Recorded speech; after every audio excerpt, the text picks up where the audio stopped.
So Draymond Green broke the internet yesterday by saying he's the best defender ever. I have no problem with him feeling that way personally. That's what he needs to be the best basketball player and the confidence that he needs for him to tell himself to be the best basketball player he can be. I have no problem with that. Now, I will say I don't believe it's true, but I will say Draymond Green is one of the most versatile defenders we've seen this past decade and of all time. That's what he is. He's a versatile defender. He excels in a team concept, defensive formula, and strategy, and that's what he's great at doing. But we have to really talk about what's going on in the NBA. The same thing they try to do when we talk about scoring, they're starting to do when we're talking about defense. When we talk about scoring, people love to talk about, oh, Kobe Bryant, Kevin Durant, they're just a great scorer. They're the best scorers. No, best scorer, best player. The object of the game is to put the ball in the hoop. The number one hardest thing to do is to score. When we talk about defense, people always talk about the versatility in defense. No, best defender, best guy that can guard man-to-man on the perimeter and that can guard man-to-man in the post if it's a big man or something. That is their best attribute. And what this doing is confusing casual fans because everybody's just talking about the versatility of these offensive defensive player, and they say that, oh, if the player is more versatile than another player, that means that they're the better player overall or the better defender overall. And that's not always the case because a lot of times you have to break things down because a lot of things have to do with team situations that guys are in that allow them to be able to seem like they are a better defender or a better player and sometimes or more versatile player than not. Now, certain guys you can put on a team that's going to be super versatile all the time, and certain guys you can have on the defensive side of the court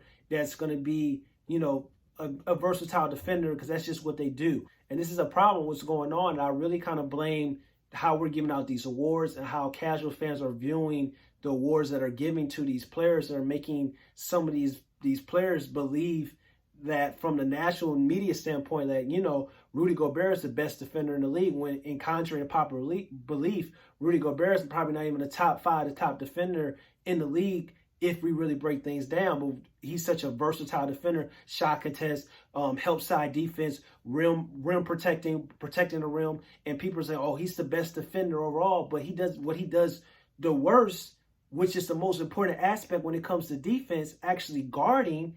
He doesn't do that really well. So it's hard for me to put a Draymond Green or a Rudy Gobert over guys like a Hakeem or a Tim Duncan that can actually really guard one-on-one and really guard their position in the post. Or on the perimeter side, we look at Tony Allen. It's the reason why Kevin Durant, it's the reason why Kobe Bryant said that Tony Allen was one of the toughest defenders they ever faced because he was guarding one-on-one. So I can't put a guy whose best attribute isn't guarding over players that can actually, their best attribute was guarding. And some guys, not just guarding the perimeter, some guys were guarding the post as well. If you look at Dennis Rodman, I saw Dennis Rodman and I've seen old games and film of Dennis Rodman give Michael Jordan hell with the bad boy Pistons on the perimeter and give Shaq hell in the post when he was with the Orlando Magic. When we talk about defending, that's what's the most important aspect of defending is guarding. And now we got to the point where everything is about versatility, versatile. He was a more versatile player. If he's a more versatile player, if he could do more things, he's a better player overall. And contrary to popular belief, that is not always the truth. 9 times out of 10, the best scorer on the team is normally the best player. 9 times out of 10, the best one-on-one defender is normally the best defender on the team. Now, it's different situations that happen when we look at team strategies where you could say that, Draymond Green doesn't have to do that because he had Klay Thompson. And I'm not saying that Draymond Green can't go out and take on assignments like Tony Allen, Gary Payton, Scottie Pippen, Michael Jordan, Kobe Bryant, Bruce Bowen, Sean Battier, Ron Artest. I can't say he can't take those assignments. Those assignments you got to guard the best player their entire night and really make it difficult. And you look at the box score and you see that, Kobe Bryant really struggled when Tony Allen was guarding him 40 minutes per game. But if you ask the players, they would tell you that's the most important aspect of defense. So it's just hard for me to put a player who over some of these guys just because he's more versatile than a guy that can actually his best attribute is actually guarding. Not a guy that can, and Draymond Green is versatile. He can guard 1 through 5 on a basketball court. But when he's switching on to these guards, a lot of times it's a switch off the pick and roll, and it's the last 5-10 seconds on the shot clock, and then he's guarding Damian Lillard. Yes and no. He's not really taking on these assignments. So even Rudy Gobert, like they say, Rudy Gobert's the head of Ben Simmons in the Defensive Player of the Year award. How? Because if you're watching a game, it's no Ben Simmons and Rudy Gobert. They're not in the same stratosphere when it comes to the defense. But a lot of times people are going to say that Rudy Gobert is a better defender than Ben Simmons when that's not the case.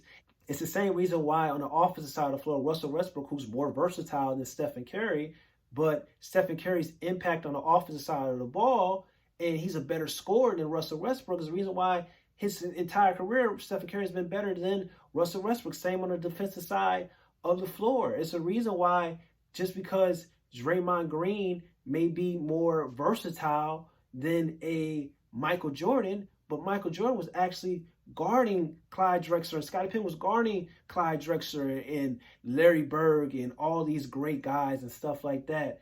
And Isaiah Thomas on the defensive side. They were guarding these elite offensive talents on the defensive side of the floor. So it's just kind of like, it's very hard for me just to say, if people are going to say that Russell Westbrook is better than Stephen Curry on the offensive side of the floor because Russell Westbrook does more than Stephen Curry does, if they're not saying that, why are we getting to a point where we're saying just because Draymond Green is a more versatile defender, he's a better defender than some of these great guys when we're talking about all time? To say that he's the best ever when in reality he's probably somewhere between the 15 to 25 range. But if we even look at, my generation, I can't put him over a Kawhi Leonard. I can't put him over a LeBron James.